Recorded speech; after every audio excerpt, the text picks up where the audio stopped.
پیسوں کے معاملے میں ایک نمبر بن جاؤ بس. پیسوں کے معاملے میں بولتے کیوں نہیں, ایک نمبر بن جاؤ. لچڑپن جو ہے نا چھوڑ دو, لچڑپن چھوڑ. لچڑپن ہوتا ہے کوئی پیسہ لے لینا, اس سے نکلوانا کسی کے باپ میں طاقت نہیں ہے, چاہے وہ 4 مہینے لگا کے آیا ہوا ہو, چاہے وہ بزرگوں کی خانقاہوں کا منجھا ہوا ہو, حج کر کے آیا ہو, کمبخت پیسے نہیں دے گا آپ کے واپس. لیتے ہوئے ایسا بنے گا جیسے مر رہا ہے, یہ قحط سے مر جائے گا تھوڑی دیر میں. مانگتے ہوئے ایسا ہوگا, ایسی اس کی حالت ہوگی, آپ کہو گے تو مجھے بھی کھا جا, ٹھیک ہے نا, ایسا لچڑپن دکھائے گا. اور لینے کے بعد پہلے بڑے سنہری باغ دکھائے گا, ابے بھائی میرے لیے کوئی مسئلہ نہیں, 4-5 لاکھ تو کوئی میرے لیے مسئلہ ہی نہیں, جب چاہو گے دے دوں. نہیں دے گا, دے گا نہیں, یہ بتا دوں آپ.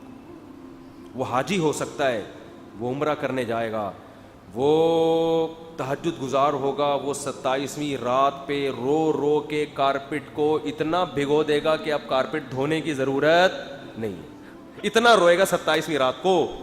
مگر اس کمبخت کے ذمے جو پیسے ہیں نا وہ یہ نہیں دے گا, وہ ٹہلائے گا. پیسوں کے معاملے میں ایسے بن جاؤ کہ جس کے پیسے آپ نے دینے ہیں نا اس سے زیادہ آپ کو دینے کی ٹینشن ہو. یہاں بھی میں تعریف کے لیے نہیں کہہ رہا, اللہ کی قسم میری تعریف کے مقصد نہیں, صرف بتانے کے لیے کہ تاکہ سیکھ لیں. جتنے راشن دکانوں سے آتے ہیں نا ہمارے یہاں, مالک مکان کو میں کرایہ دیتا ہوں, آپ ذرا ان مالک مکانوں سے جا کے پوچھیں مفتی صاحب کا رویہ کیا ہے.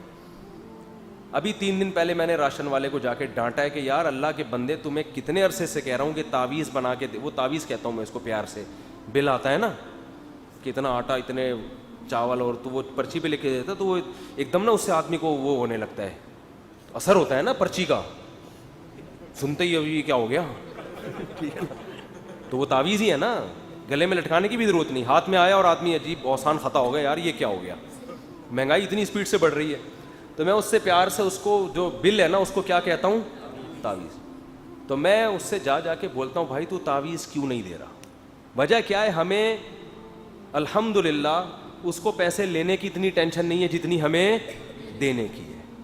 یار ایک حق ہے ہمارے ذمے, ورنہ پھر مجھے وصیت میں لکھنا پڑے گا وہ کہ میں مر گیا تو اس کمبخت کے اتنے پیسے دے دینا. ٹینشن ہے یار اس کو, پھر بار بار اس کو مینیج کرنا. ابے لے جان چھوڑا ہماری. تو ایک دن کیا ہوا, وہ یہ سمجھنے لگا کہ ان کے پاس اتنا پیسہ ہے مفتی صاحب کے پاس, یہ خود آ کے دے رہے ہوتے ہیں, سمجھتا ہے کہ پتہ نہیں یار یہ کیا درختوں سے نوٹ گر رہے ہیں ان کے یہاں. بعض دفعہ آپ کسی کے پیسے بر وقت ادا کرو نا, سمجھتا ہے یار پتہ نہیں جیبیں ابل رہی ہیں, سنبھل نہیں رہے ان سے, تو وہ یہ سمجھنے لگتے ہیں میرے بارے میں. تو یہ مطلب نہیں ہوتا بھائی کہ پیسے ابل رہے ہیں, مطلب یہ ہوتا ہے کہ آپ کو لینے کی اتنی ٹینشن نہیں ہے جتنی ہمیں پیسے. یہ چیز ہمیں ہمارے شیخ نے سکھائی ہے حضرت. یہ اللہ کا شکر ہے میرے والد صاحب کی بھی یہی کیفیت تھی الحمدللہ. وہ بھی زندگی بھر پیسوں کے معاملے میں نا وہ کبھی نہیں رکھتے تھے ایک پیسہ بھی, 2 بھائی جان چھڑاؤ.